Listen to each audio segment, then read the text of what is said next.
Welcome sa Dris TV. Kung interesado ka sa ganitong news, huwag kalimutang isubscribe ang ating YouTube channel. Maraming salamat! Welcome po ulit sa ating panibagong update tungkol kina Kim and Paolo Abilino. Sa bawat update natin, tatalakayin natin ang mga pinag-uusapan sa mundo ng social media tungkol kina Kim and Paolo Abilino. Kaya naman kung hindi pa po kayo nakasubscribe dito sa ating channel nako, i-click nyo na po yan and isama nyo na din ang bell button. So ayan, welcome back again sa ating YouTube channel mga ka-Kimpawens. Update natin ito ngayong araw ng Miyerkules, panibagong talastasan na naman. And syempre, pag-uusapan natin yung mga importanteng ganap ngayong araw kina Kim and syempre kay Paolo Abilino. So meron tayong pag-uusapan tungkol dito sa taping ni Kim and Paolo dito po sa Cebu. Pero bago yan, paalala lamang po ni Ate Cheryl dito po sa X. Let's stop the hate post, please. Makita pa ni Kim and Paolo yan na malulungkot sila. At the end of the day, we are all fans and we definitely have no say with their decisions or what they do. Remember, walang ranking sa fandom. Sa fan groups lang meron. Equal lahat sa fandom.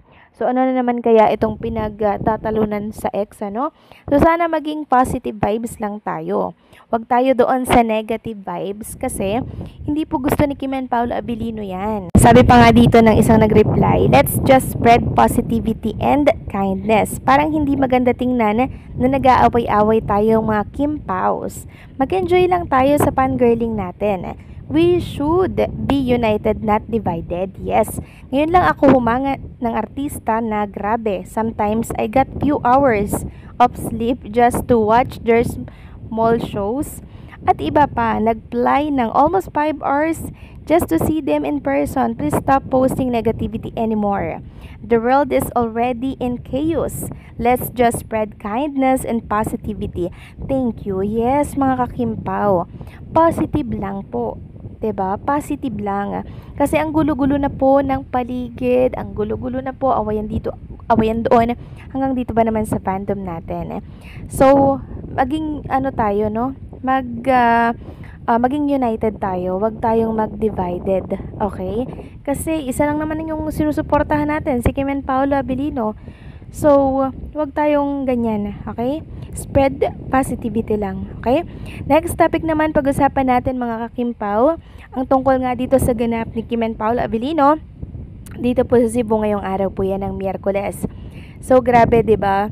Kahapon lang sila dumating dito sa Cebu para po doon sa series na The Alibay. Alam nyo, ngayong umaga lang mga kakimpaw, diretso agad sila sa pagtitaping ng The Alibay. At eto nga po mga kakimpaw, meron akong ipapakitang picture sa inyo. Credit po sa kumuha nito, hindi ko naman to inaangkin, Credit po sa rightful owner ng picture na to, na kung saan nakita ko lamang po dito sa X. So ito po yung outfit ni Chinita Princess ngayon sa taping niya. So ito po ipapunta pa lamang po sa location ng taping po nila.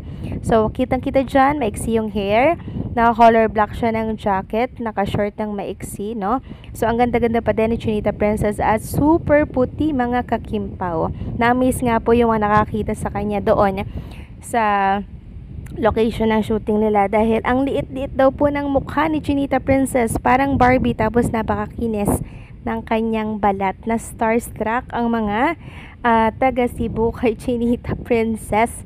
Sino ba namang hindi may starstruck dito sa gandang to? Tapos si Paolo Abilino daw, tahimik lang at nagulat daw yung mga tao nang dumaan si Paolo Abilino. Si Paolo Abilino pala yun. 'Di ba? Nagugulantang sila na andito pala ang Kimpaw sa Cebu. So kahit kainitan mga kakimpaw, lagari po si Kim and Paolo Abilino para po sa kanilang series na The Alibay, para syempre meron tayong abangan sa araw-araw natin.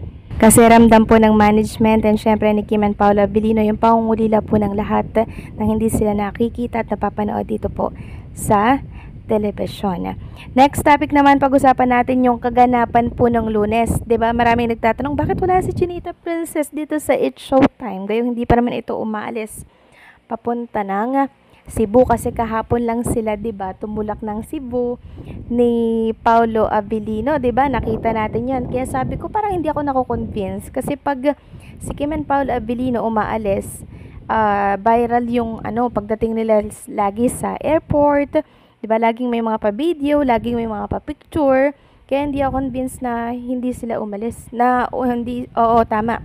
Na hindi muna sila umalis nung time na yon. So, nung Lunes, di ba? Nung Lunes pala, mga kakimpaw, sa Showtime, meron akong mga nababasa dito sa mundo ng social media. Nung Lunes pala, itong ex ni Chinita Princess, si Gerald, present pala dito sa Showtime. Parang nag-promote ata siya ng upcoming project niya, mga kakimpaw. So, saktong wala doon si Chinita Princess. Meron ako mga nababasa na kaya daw hindi pumasok si Chinita Princess dahil umiiwas doon sa ex niya na si Gerald Anderson.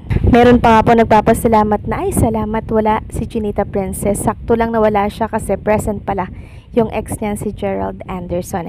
Meron din ako mga nababasa na hindi na lang daw pinapasok ni Paulo Abilino bilang pag-iwas na din ni Chinita Princess dito po sa ex niya dahil for sure, pag-uusapan na naman at bibigyan na naman po ng kahulugan ng mga, alam niyo yung mga sumusuporta po dati sa Kim Emerald na kung saan fan po nung Kim Emerald dati. So, isi-ship na naman po si Kim dito kay Gerald Anderson. Di magkakagulo na naman, di ba? So, tama yung ginawa ni Kim Chiu. Umiiwas po siya sa gulo, sa mga issue na magbabangayan na naman yung mga fans, 'di ba? Sakto, tamang-tama lang 'yan mga kakimpaw para maiwasan na din po na sumibol na naman yung mga issue na hindi dapat pag-usapan pa, 'di ba? So si Kim na po ang lumayo at kung ito man po ay udyok ni Paulo Abilino na wag na pong pumasok nung Lunes para makaiwas sa mga issue, tama lang yon mga kakimpaw. And also, respeto na lang din po sa collab team ni Chinita Princess which is si Paulo Abilino.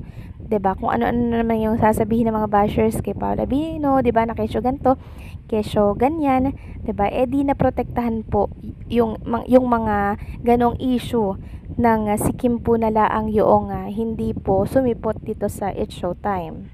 So, may rason naman pala mga kakimpaw. And very protective talaga si Paulo Abilino kay Chinita Princess, ha. Talagang nilalayo po si Kim dito po sa mga usapin na pwedeng pag-usapan na naman. Kasi alam po ni Kim and Paulo Abilino ang mangyayari. Magkakagulo na naman. Masiship na naman si Chinita Princess doon sa old love team na kung saan, 'di ba? Matagal na pong tapos. Ngayon si Paulo Abilino na po mga kakimpaw ang present. Kaya sana naman bilang respeto, 'di ba? Ginawa lang po ni Chinita Princess yung nararapat para syempre hindi magkagulo ang mga fans na kung saan ay Emerald supporters. So anong sa inyo dito mga kakimpaw? Please comment down below.